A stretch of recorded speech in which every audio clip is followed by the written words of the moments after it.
The Friday Footy Show proudly brought to you by Towards Zero for the last days of the 2019-20 TIO NTFL season.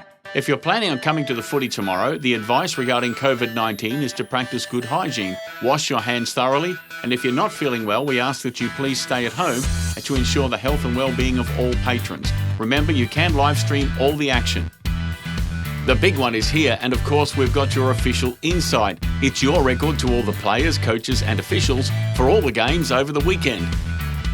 And we have all 7 grand finals live streamed for those who can't make it to TIO Stadium, and those who want a keepsake can also order a copy of any grand final to keep forever. Head to aflnt.com.au/grand final videos and fill in the form.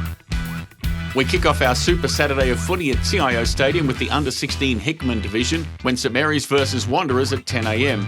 Then over on TIO 2, Under-14 Lufat kicks off with the Southern Districts 2 taking on Banks at 11 a.m. Back on TIO Stadium, Waratah play Nightcliff in the Men's Division 2 at midday, and on TIO Oval 2 at 12:45 p.m, Waratah meets Nightcliff Black.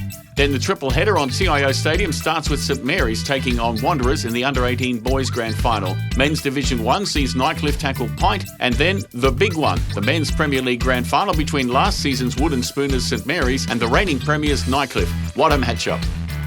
Saturday's game marks the Saints' 50th Men's Premier League Grand Final, and the stats look in their favour with a winning percentage of 71% at TIO Stadium to make for a Cinderella comeback story. If they do it, they'll be only the 5th Men's Premier League team in history to go from the bottom to the flag. On the other hand, Nightcliff has contested 12 Men's Premier League Grand Finals and only 1 win at TIO Stadium, but 3 others to boot. History is there to be made, and another win for the Tigers would see the Premiership Cup stay in Tigerland. So who's your pick? We caught up with St Mary's captains Raf Clark and Shannon Rioli, along with Nightcliff captain Philip Wills, to see how they're looking ahead of the weekend's game. First of all, what has been said about Saints going from the bottom to back up the top in one season? What do you boys think the reasons are for the big change? I think the main reason is just having a buy-in from the word get-go at the pre-season. A few senior players committing as well early. I think last year, a lot of the senior players retired the year before. Had to bring in a lot of new kids who hadn't played any senior footy.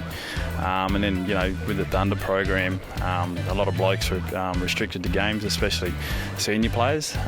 Shannon being one of them. And then this year we've been able to have those blokes every week. And then that's just helped. And then our recruiting as well has been through the roof for Anthony Vallejo, the blokes that he sourced out and got in for us as well. Yep, and this Saturday is your club's 50th men's grand final appearance, which is amazing effort. There's a few youngsters in the team that have never played in one before. Coming from a few experienced players that have played in plenty of them, what advice are you going to give to the younger fellas? Just to not get carried away with the moment, focus on what you can do for the team and focus on what's got us to this position. So, play your role. We're not going to ask blokes to do anything that they haven't done this year. We're just going to ask blokes to play the role and do what's been asked of them all season, because that's what's got us here. It's not going to be anything extra. It's going to, win us a game. We're not going to grow an extra pair of legs or wings or anything like that. So we've just got to focus on what we've done all year. And for the young guys, it's about us leaders, showing the way for them and supporting them and allowing their talents and their hard work and skill to come through. Fantastic. And you're the only side who's beaten Nightcliff this season. What is it that you guys have been able to do that other clubs haven't been able to do? I don't think it's a big thing about what we could do. I think it was just we're up for the challenge, and to beat the best side in any game of football. They've clearly been the best side the last 2 years. You set yourself for those challenges, and it gives you a good indication of where you're at as a team, and that was that was our mindset going into the games against Nightcliff, and with nothing to lose sort of attitude. And it's sort of worked both times. You look at a couple of key players, you make sure you do some work on them, and the result sort of took care of itself. So it's looking like it's going to be the same way this weekend, hopefully, and a tough one.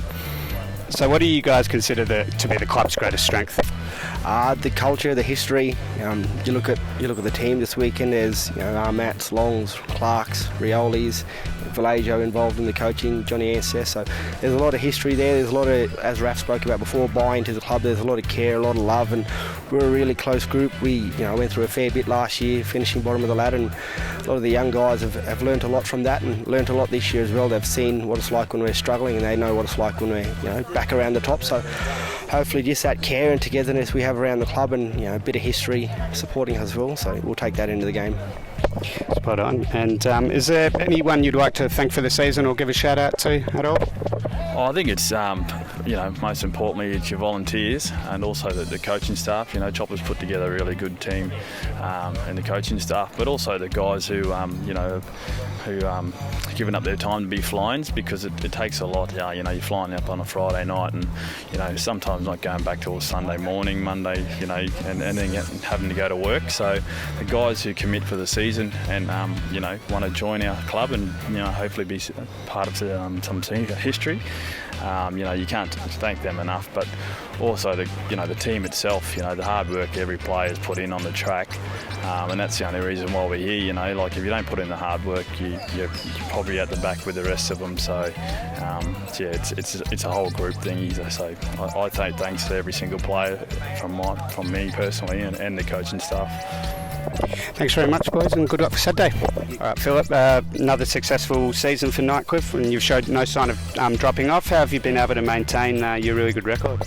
Yeah, I just think it comes down to our maintaining high standards at the footy club through training and in the games as well.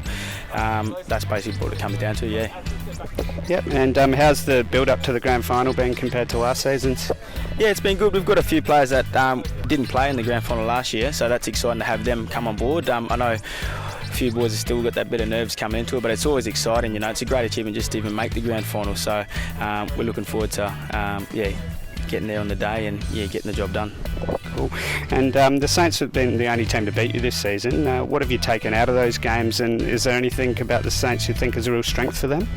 Yeah, look, I said to this earlier during the season, we never lose, we either win or we learn. So we have learnt a lot from playing St Mary's, and blessing to the skies that we did lose our other week, but we needed an extra run coming in, which was really good for us. We had a great hit out on the weekend, so everyone pulled up pretty well.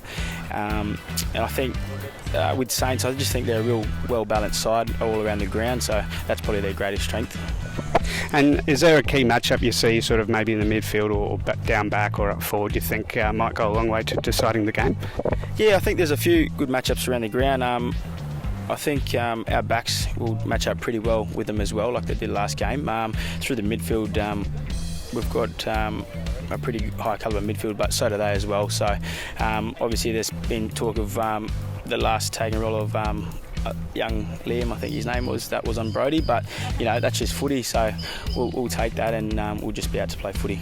Yeah, definitely. And is there anyone you'd like to thank for such a successful season leading up to the last game? Yeah, mate, look, we couldn't do it without the support of the footy clubbers and the members, all the people that help out around the club day in, day out, week in, week out, even on the weekend. So it's not just the success of the team, it's the success of the football club and the community around, so yeah. No worries. Good luck for Saturday, Philip. Cheers. Good luck to both teams. We can't wait for this one and look forward to awarding the 29-20 TIO NTFL Premiers, as well as handing out the Chaney Medal presented by TIO to the best on ground, as judged by our special panel of Brenton Toy, Rob Cross and Gilbert McAdam. Speaking of Gilly, we're really pleased to welcome him back as our grand final ambassador, along with our favourite big occasion MC, Richard Champion. The former AFL stars will be out and about all of Saturday, so be sure to say hi. Want to save time in the queue? It's still not too late to pre-purchase your tickets for tomorrow. Head to ntix.com.au. The gates at TIO Stadium will be open from 8 a.m. at the Bonson end, closest to the airport, and the RMAT gates at the MLLC end will be open at 4 p.m. Please note that Abala Road will become one-way from 2 p.m. and the car park at the Long Centre will be reserved, but there'll be plenty of spots at the Bonson end and around the Marara Sporting Precinct. For all the info, including key activities and times, check out our FAQ page on aflnt.com.au/NTFL FAQ. We don't have any games without our men and women in green. The umpire appointments have been finalised for the men's grand final day, and the men's Premier League game will see combined experience of over 1,200 men's league games and 42 grand finals experience between them. It's great to see the umpires enjoying their final training session last night, showing their footy colours. The prestigious Nichols Medal was held on Sunday at the Hilton Esplanade, where Brodie Philo and Bo O'Connell became the first joint winners in 12 years, while Lisa Roberts broke records to take home the Gwyn Medal for the second time. Congratulations to all winners on the night. The women sure didn't hold back in their halftime sprint last weekend. Congratulations to Ashanti Bush, who took home the major prize. We can't wait to see who'll take out the Hot 100 men's halftime sprint, which will be run this week. Tickets to the Round 9 Toyota AFL Premiership season game in Alice Springs between Melbourne and the Adelaide Crows and the Round 13 showdown between the Gold Coast Suns and St Kilda at TIO Stadium are now on sale. Head to ntix.com.au to snap up your seat, and you could go in the running to win an AFL Grand Final package thanks to Tats. The AFL hits Alice Springs this weekend with the Round 5 NAB AFL women's game between Melbourne and Carlton being played at TIO Traeger Park. The gates will be open from 5 p.m. with the first bounce at 6:10 p.m. If you're in Alice and want to head to the game, remember it's free entry. Well, that's a wrap for the Friday Footy Show. Good luck to all the teams vying for premiership glory tomorrow. We'll see you next season.